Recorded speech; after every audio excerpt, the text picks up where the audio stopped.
Bismillah, alhamdulillah, salatu wassalamu rasulullah sallallahu alaihi wasallam. Assalamu alaikum wa rahmatullahi wa barakatuh. My name is Tariq Khalid. I'd like to welcome to our program here at Sharjah Media Corporation, doing good, and we hope by Allah's mercy and grace that you are doing good by Allah's criteria. And of course, we're here to discuss that criteria, and we want everyone to partake of it, to get the benefit, the beauty of it, and of course, the benefit in this life, and more importantly, in the hereafter. And people always ask, say, why, you worried so much, you Muslims, you worry so much about the hereafter. Look, man, life is great, enjoy it. Why are you worrying so much about after you die? And why do you talk so much about dying? Live your life till its fullest. And of course, we agree, live it to your fullest, but how are you doing that? And many people misunderstand. They think that because their life is good presently, while they're alive, that it's going to be good in the hereafter, or that this world that we're in right now, this is it. If everything is great for you right now, that it's going to be the same for you after death. Or that, hey, there's nothing after death. Death is over. It's just skin and bones, and that's it. But we don't believe that. So it is part and parcel of our responsibility to inform as many people as we possibly can about this reality. And as morbid as might appear to people, the reality is that you're going to be dead a lot longer than you're alive. Think about it from that perspective. When we look at it as an equation, just think about it, that you're going to be dead a lot longer than you're living. And death is not the end. It is another aspect of our existence. And we have life, we have death, and then we have eternity. So if you look at it from that perspective, where do we stand? If we don't understand that and put this equation in its proper order, there are many points that people don't understand or in conflict with different belief systems. And of course, we are free to choose. But if we were to look at it, just look at it reasonably and logically,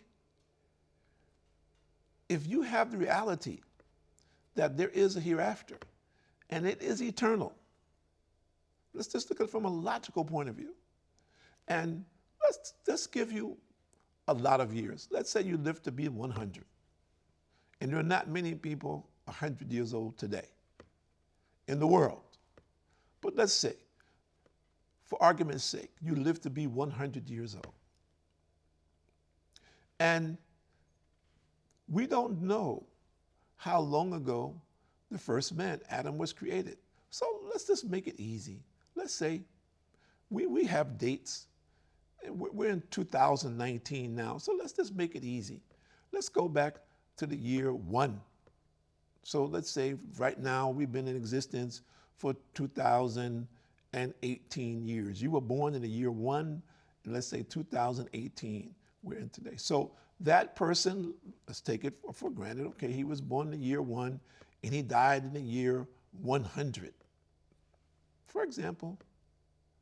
So 1,919 years ago, or 18 years ago, that person was born, or the person died, he died. 2,018 years ago, that person was born. 1,900 years, that person has been in the grave. Think about that.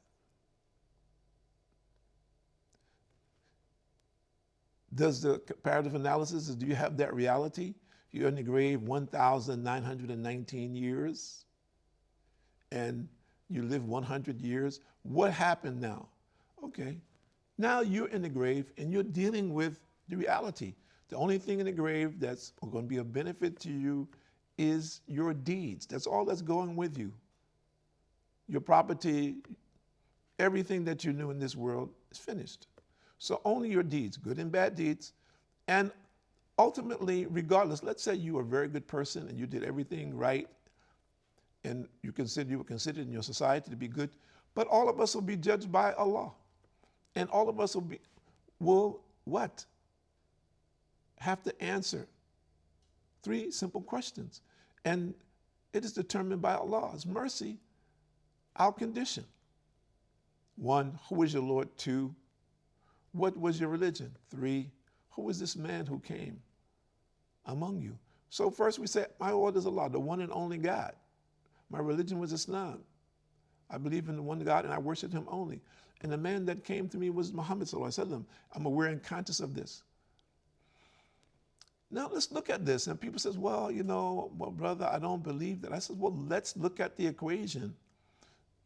You're in the grave. Your 100 years is over.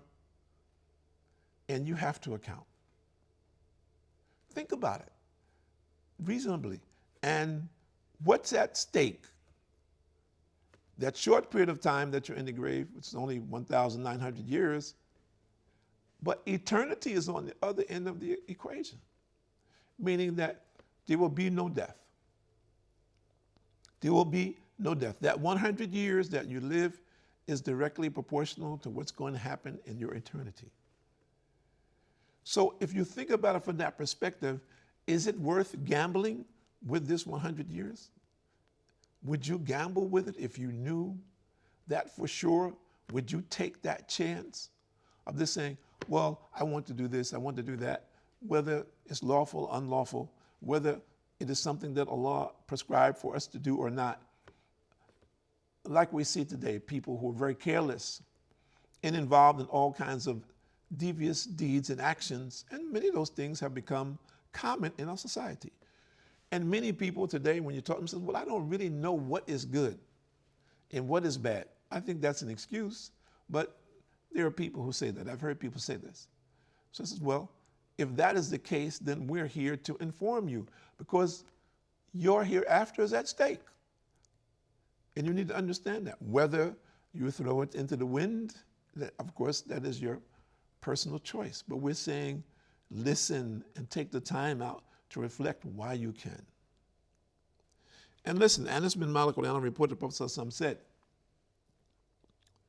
there are 3 qualities, whoever has them will taste the sweetness of faith.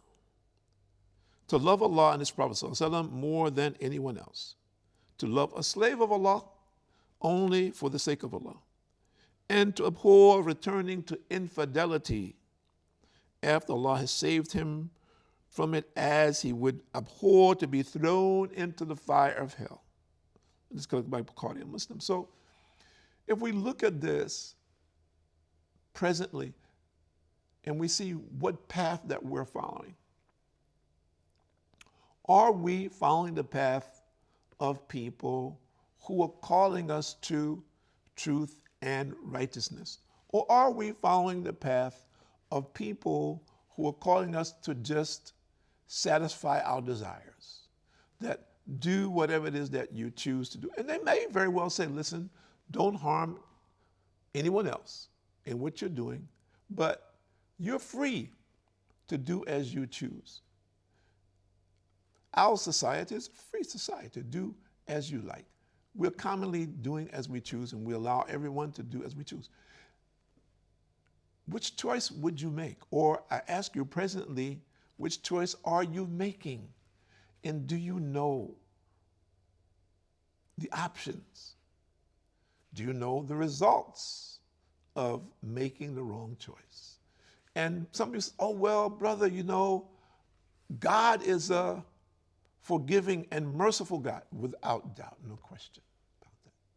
But we need to understand something also, that Allah says that His punishment is severe. So there is punishment. Allah wants to forgive us. Allah gives us opportunities over and over again. He wants to forgive us. He wants us to go to paradise. He wants this.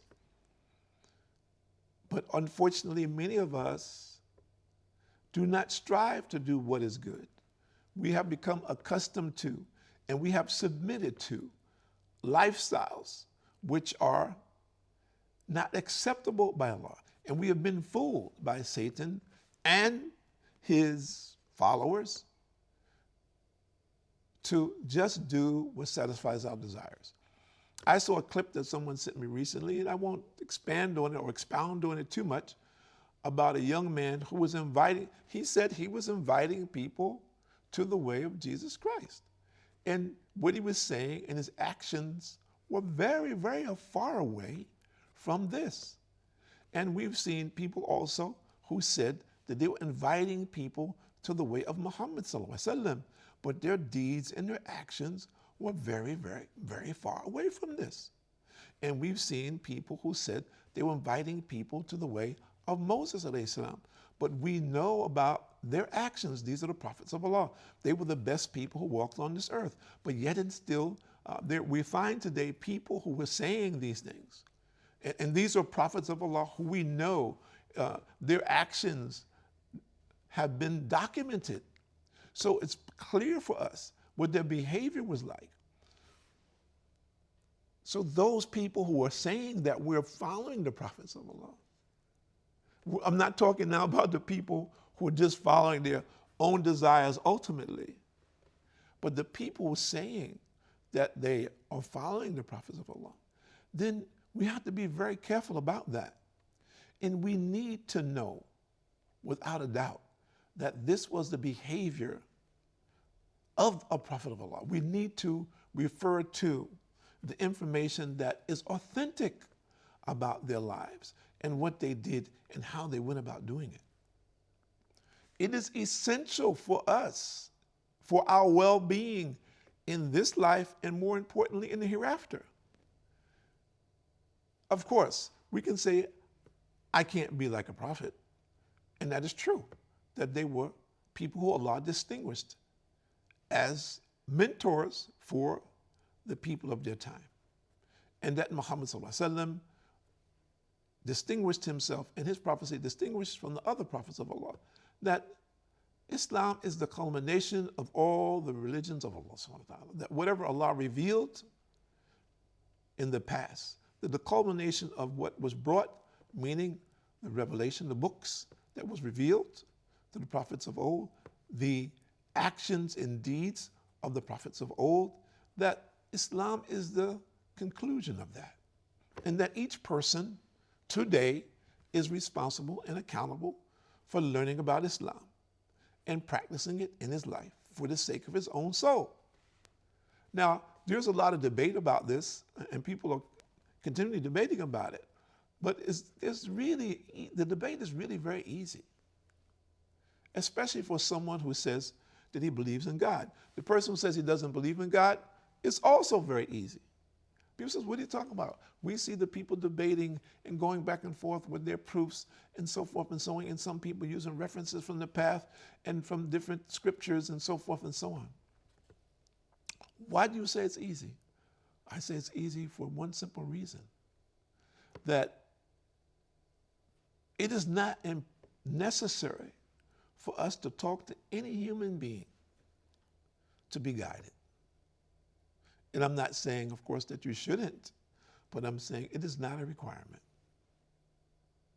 For a person that sincerely wants to be guided, all he has to do, very simply, is talk to the true guide, the one and only God, to call upon him sincerely and to ask him sincerely, show me the true guidance. Show me the clear path.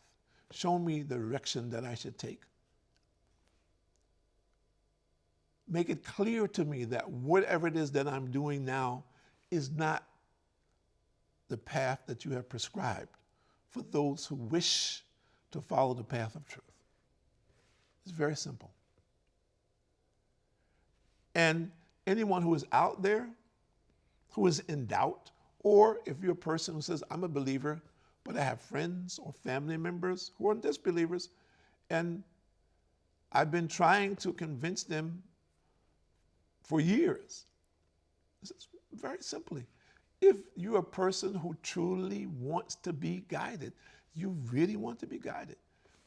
If you're a person who says, well, I have my own way, I'm doing good. I'm fine. My life is good.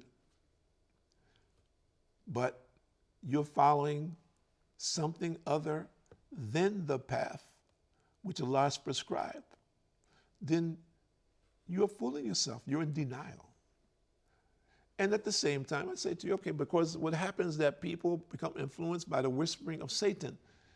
And as a result of that, they go astray. And some of them stay astray. But again, challenge yourself and challenge your belief system. If you say that, well, you believe what you want to believe, I believe what I believe, I said, it's fine.